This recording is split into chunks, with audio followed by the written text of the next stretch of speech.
Hi, everyone. October is Menopause Awareness Month, so we decided to repost this very important conversation I had with Dr. Margaret Nachtigall about how menopause changes your heart. It's a do not miss episode, so I hope you'll listen and share with all the women in your life. As always, thanks for listening. Stay tuned.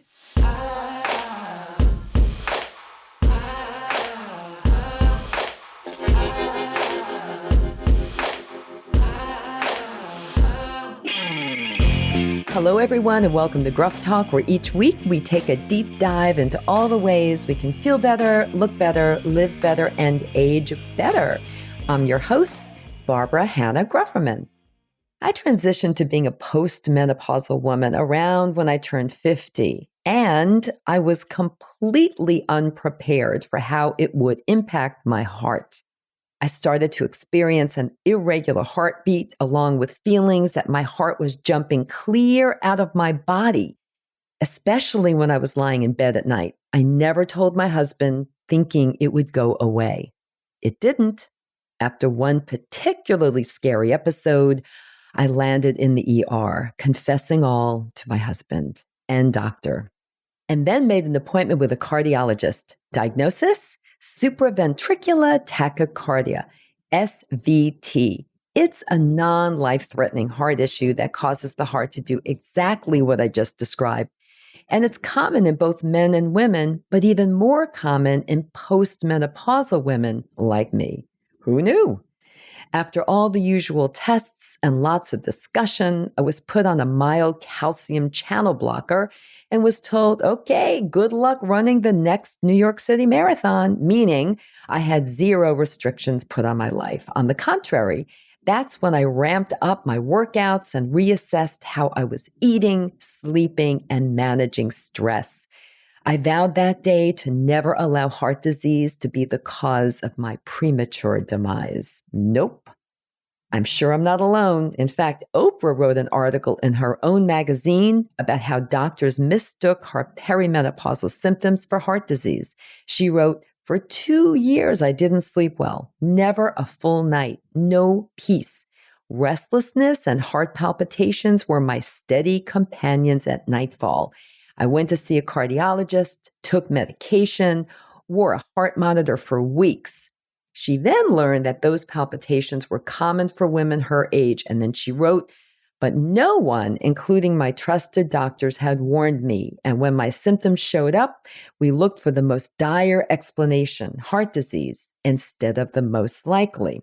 So she took to her soundstage and aired multiple shows about it because no one else was talking about any of it at the time. She says, "Until that point in my adult life, I don't recall one serious conversation with another woman about what to expect when going through menopause. Sadly, menopause is still swept under the rug way too often, which is the main reason my guest today, Dr. Margaret Nachtigall, and I started Menopause Cheat Sheet newsletter in early 2020. Each month, we do an episode of GRUFFtalk, which focuses on a different aspect of menopause. And today, it's all about how it affects your heart. I'm happy, as always, to be joined by Dr. Margaret Nachtigall, who is a reproductive endocrinologist at NYU Langone Health in New York City. She's a leading champion of women's health, especially women in midlife, and is the medical director of Menopause Cheat Sheet, the newsletter we publish together to help women navigate life before, during, and after menopause. It's free, and you could subscribe by going to www.menopausecheatsheet.com. Okay, we have a lot to talk about, so without skipping a beat, let's get on with the show.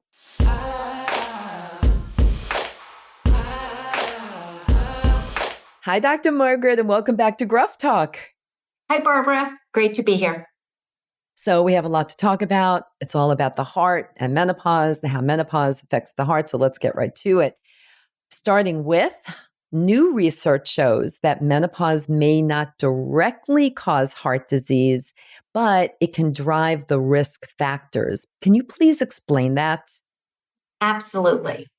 I think basically how I would put it is that there was a great position statement that just came out from the North American Menopause Society in 2022. And it looks at all different aspects of hormone therapy and the risks and the benefits for people. And the section on cardiovascular disease is really interesting.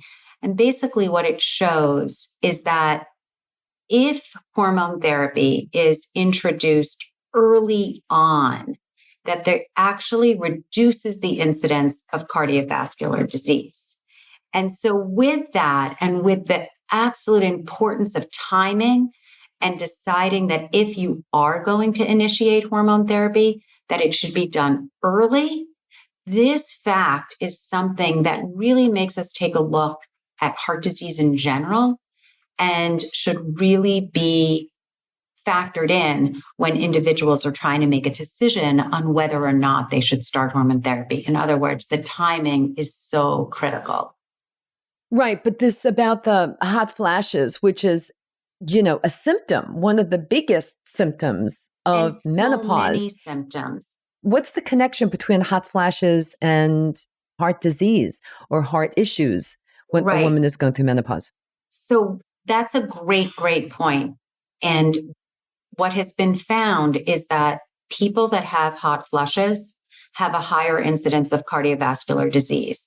Not only that, but the severity of the hot flash. So the more severe the hot flush, the less good the blood vessels are. So not only is it your number of hot flushes, but it's how severe your hot flushes is may correlate to an increase in cardiovascular disease. And interestingly, just as you said, other symptoms of menopause, such as difficulty sleeping, that also has been linked to a possibility of an increase in heart disease, because that disordered sleep can have all sorts of different effects on the human body. Although it's very hard to tease apart because people that are having a lot of hot flushes often have difficulty sleeping. So the two may be linked one and one. Interestingly, also depression, which is another one of the side effects or symptoms of menopause, has also been linked to more cardiovascular disease. So just as you said, that a lot of the symptoms that we attribute to menopause may also contribute to having an increase in heart disease. Now, that's not to say that one causes the other. It's just shown that there is an association. Mm-hmm. And getting back to hormone therapy Sure. for a minute, and of course, its connection to protecting the heart as well as many other things like your bones and your brain and so on. We know that NAMS, the North American Menopause Society, did come out with a new position statement, which was also very clear, as you just stated, about its connection to heart health. But what else about that position statement that really had not only medical journals carrying the information about the position statement, but really the general media? I mean, it was a really big deal, and it just came out. Can you tell us more about that? Well, it was a very exciting statement because it doesn't happen every year. And I think the big thing was that their position statement showed that both observational data as well as a reanalysis of older studies really showed, because they looked at the age of the individuals that were taking hormone therapy as well as the time from starting. And what they showed was, with all of these studies, including that very large study, the Women's Health Initiative, it suggested that for healthy women who are within 10 years of menopause, who are also having bothersome menopausal symptoms, that the benefits of hormone therapy outweighed the risks with fewer cardiovascular events in younger versus older women. So that was a big statement. That was sort of their major emphasis. But the key thing there is the timing. And I think, one of my, main points is that if people are considering hormone therapy, some people are worried about what are the risks, what are the benefits for them. And it's always really important to talk about the individual ones.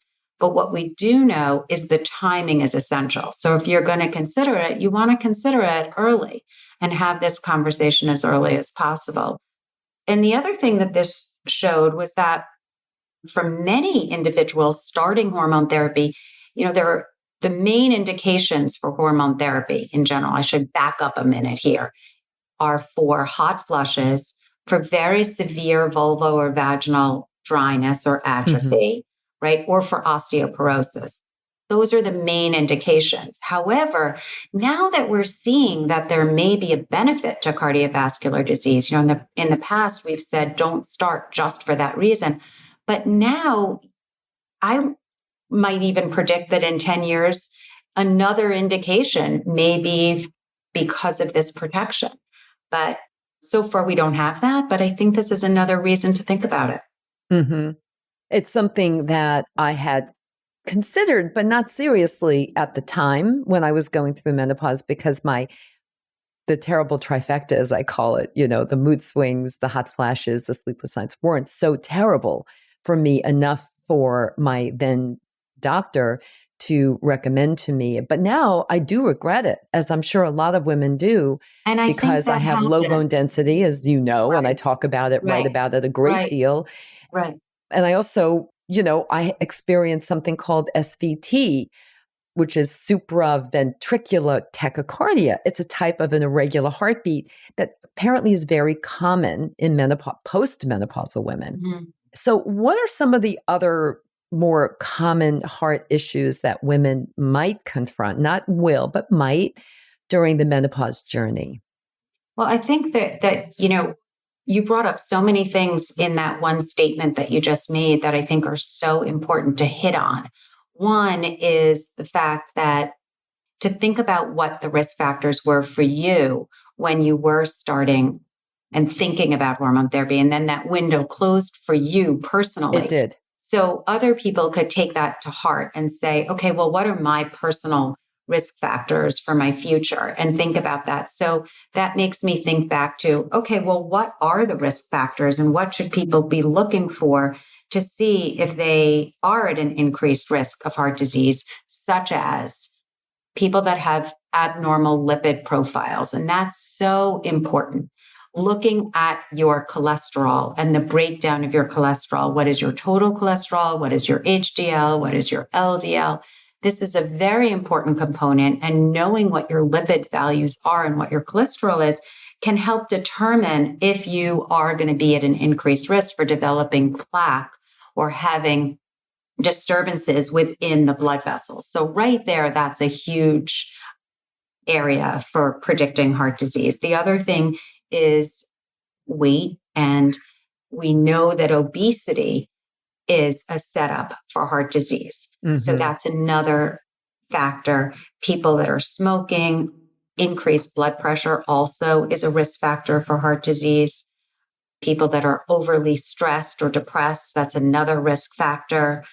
Inactivity, so the more active, less heart disease, more inactive, more heart disease. Menopause itself, just decreasing estrogen, is also a setup.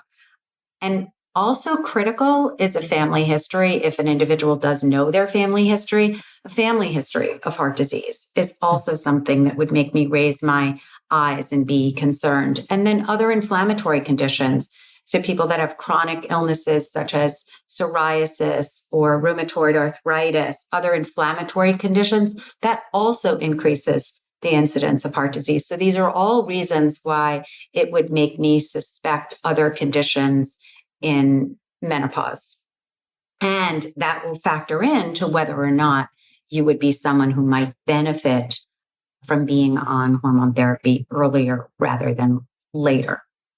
And should women get baseline tests, even if they, for the heart specifically, even if they are not considered at high risk, maybe don't have any of those risks you just mentioned, right. Their weight is okay, their cholesterol level seems to be fairly okay, but just because they're postmenopausal, should they be talking with a cardiologist about baseline tests or what? What do you recommend to your patients who come in? I think, first of all, lipids are a great screen. I think that every postmenopausal person, or even nearing to be, should know what their cholesterol levels are, and to get a fasting cholesterol level and your lipid profile. I think that talking to your internist, primary care physician, or caregiver is very important to be able to give a baseline. I am not a cardiologist, but I do absolutely, if anyone does have another risk factor for heart disease, would suggest getting, evaluated. One of the tests that's very nice is a test called the calcium score, which can allow you to look at the coronary artery vessels and see if there's any plaque that's there. But I would refer to the internist or for a person's healthcare provider to be able to determine whether that person should get any other tests other than the lipid values. And certainly anyone that has high cholesterol, I refer to get further evaluated. I mean, heart disease is the leading cause of death in women over the age of 65. And 1 in 9 women in the perimenopausal, in the 45 to 65 age group, will develop heart disease. That's a really high number. One half of all women over the age of 80 will develop heart disease. One half over 80. Mm-hmm. And so it's Dr. Margaret, would you say that the vast majority of the causes of all of these episodes of heart disease among women is controllable? Oh, I mean, you're the best at this. I think that because there are so many risk factors, there are some that are modifiable, such as smoking. Stop smoking. Don't drink that much alcohol. Get regular exercise. Eat well. Eat healthily. So absolutely, I think that there are modifiable risk factors that, things that we can do something about. Yeah, we're going to talk more about that in a minute. I know you're a big proponent. Huge. Oh, yeah. No, everybody knows that. A big. We're going to get more into that and go into deeper detail about all the things that we can do, everyone. But first, people ask me this a lot on social media, and when they send in the questions to you, Dr. Margaret, for our Menopause Cheat Sheet newsletter, for your column, Ask Dr. Margaret, they want to know about long COVID. We've been reading a lot of articles about how long COVID has contributed to cardiovascular issues in people, men and women. And we've also read studies that estrogen has helped women survive COVID. When they were doing a comparison between, the deaths of men versus the deaths of women, certainly in the beginning, like the first 2 years of COVID, it was really interesting to see some of those studies. But what's the latest update on COVID, long COVID, and women and estrogen and heart health? Anything? Or is it still just all being studied? I'm not an expert in COVID, but I do think that there's some really interesting, as you mentioned, research looking at estrogen and that there may be a protective effect. Not to say that you should take estrogen once you have COVID because you'll do better, but it seems that people that were on estrogen during the time that they did get COVID may have performed better than those that weren't. But, there's not a control group for that really, because it may be that the people that were on estrogen were people who were seeing doctors more regularly. They may have been more healthy to begin with. So it's hard to say whether it was the estrogen itself or not, but it did seem that women tend to do better than men. We did see that, and we did see that people on estrogen tended to do better. But you really asked about the long COVID, which is really interesting because they're people who have had COVID. We know that COVID can increase clotting factors and more blood clots. We know that long COVID can produce difficulties with high blood pressure and low blood pressure, and intolerability to change in, for instance, standing up can cause some dizziness and abnormal blood pressure changes. So there are a lot of changes that we're seeing with COVID and long COVID now. Hopefully, the people that are studying this more regularly are really going to hone in on what we can do to help people who are suffering with long COVID, because it is so prevalent. And so many people are being affected by this. So I do hope that people can give us some answers. Okay, after this short break, we'll talk about some of the best things you can do to take better care of your heart. Stay tuned.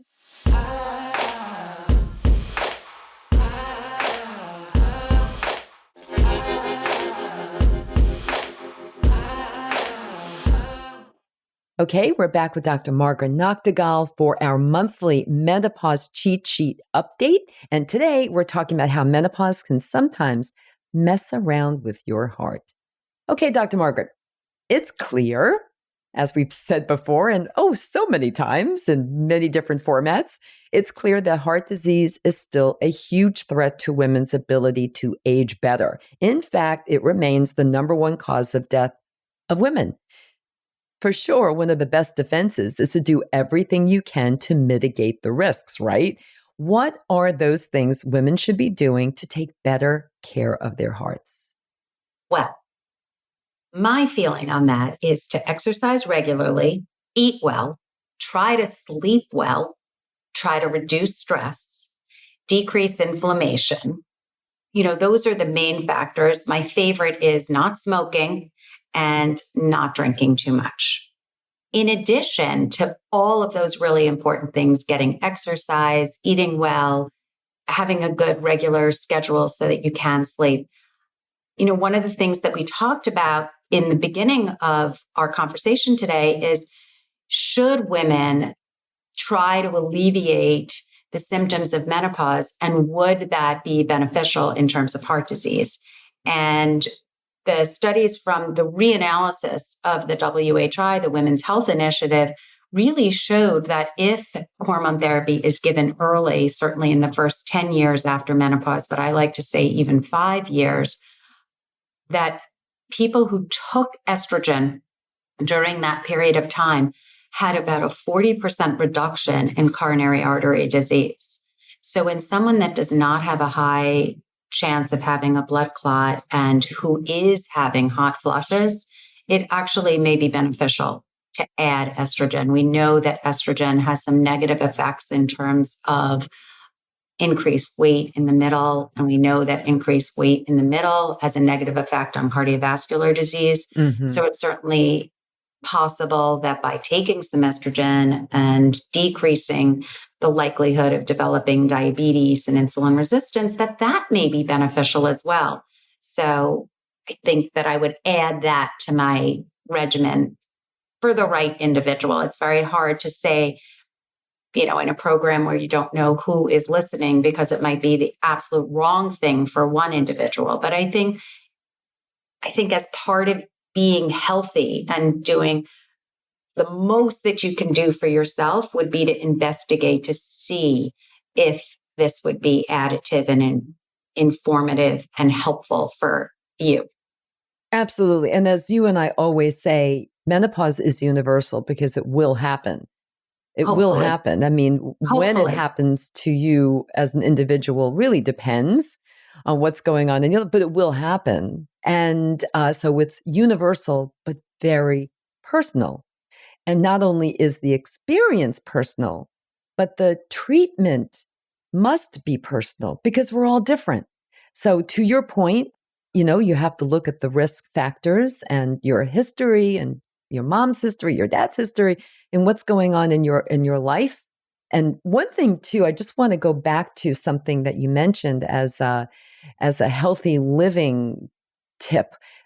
Sleep is just so fascinating to me because when I talked about it at length in a recent episode of GRUFFtalk, where I was talking about some new research about how you just cannot catch up. You can't catch up on a weekend. You have to get the sleep consistently every single day, 7 to 9 hours of sleep every night. I know the vast majority of us aren't, but it's a shame because good quality sleep and enough of it will actually help in so many ways. Your heart, actually your weight, as we now know, certainly your brain. I mean, for sure, that is now true.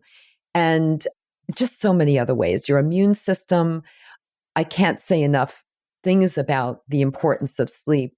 in overall health and wellness. I just wanted to get that little public for the sleep. service announcement out. But it's very interesting about sleep because there are so many different factors that can affect sleep.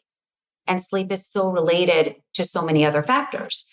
Yes. And one thing that many people don't realize is that sleep can start being disrupted because of a decrease in estrogen even before menopause. It's one of the symptoms that can occur in perimenopause. So even when periods are still happening, often they're becoming a little bit irregular, but sleep can be one of the first signs of impending menopause. And certainly in menopause, many people are affected by having disrupted or difficulty sleeping. The most common symptom is a difficulty in falling asleep. It's called the sleep latency from the time you put your head down to the pillow to the time that you fall asleep. And this lengthens with a decrease in estrogen. And estrogen restoration can often improve sleep tremendously. So that's just another component of your sleep health and your sleep hygiene, is that in some individuals, having some estrogen may be beneficial. Oh, yeah, the importance of sleep. I'm planning on devoting an entire episode coming up of Gruff Talk to sleep and all the ways that you can get more of it. So stay tuned on that. I definitely do not get enough of it. No, you're way too busy taking care of all your patients. I know that. I sometimes check in with you at a time when you should be winding down at night and you are returning phone calls or writing papers or marking notes because you're also with your students. What can I say about you? But yes, at least you know about it and you're telling others about it. So that's a good start. Dr. Morgan, of course, as always, this was a terrific conversation about a very important topic. Please give us, what are your 3 essential takeaways from today's episode of Gruff Talk that you want everyone to remember? Well, I think one that you just mentioned, which is modify those risk factors for cardiovascular disease. Cardiovascular disease is a serious problem, and try to reverse those risk factors. So eat healthily, sleep well, get exercise, and don't smoke. And then I think... And manage stress. And manage stress. Thanks for adding that in. Yep. Absolutely. And then I think my point is estrogen is not right for everyone, but it is right for many individuals. And I think to have the conversation about what your risk factors are and what your symptoms are, because individual, we say that all the time, but everyone's symptoms going through menopause are very different. Some people have tremendous hot flushes. Some people have moodiness. Some people have trouble sleeping, and some people have all of the above and then some more. But to discuss with a healthcare provider about what are your particular risks and what would be the potential benefit for you, and to have that conversation early when you are entering menopause, because of what we've learned now, where the timing is so critical. And if you start early, there may be some significant benefits for you, that just have the conversation so that you're not 10 years later and then can't start hormone therapy. So I think my messages are, to stay healthy, be well, but also to entertain the thought and the conversation in case this is something that really would benefit you, because I know that it'll help the symptoms. It reverses, estrogen reverses hot flushes, moodiness, sleep, helps you sleep, even helps you get rid of wrinkles or prevent wrinkles. Sounds so good. I so regret I didn't take it. So anyway, every time I hear that part, especially the wrinkles. My message is just to have the conversation and just look into your health. Right. And take some. Be open-minded. Be open-minded. I think just to see a doctor and think about your health, but most importantly, what you always say, and you're a huge proponent of healthy living. So, and find some happiness. Yep. Thank you for the time. Dr. Marco will be back again next month with another episode of Menopause Cheat Sheet on Gruff Talk. And thank you, everyone, for tuning in. We love you all, and we want you to thrive and be well and have fun and age better than any generation before us, right? But no one can do that for you. Nope, you need to do the heavy lifting. We each need to take personal responsibility for how we live our lives starting right now. And listen, if you fall off that age better wagon, it's okay. Get back on. Don't stay off. Do not stay off, because we know and you can do it. Thank you. Thanks for tuning in, everyone. If you enjoyed this episode of GRUFFtalk, please do 2 things. First, share it with all your friends and family, and subscribe to GRUFFtalk wherever you listen to podcasts, including YouTube, so you never miss a single episode. Until next time, remember this: we can't control getting older, but we can control how we do it. Talk to you soon.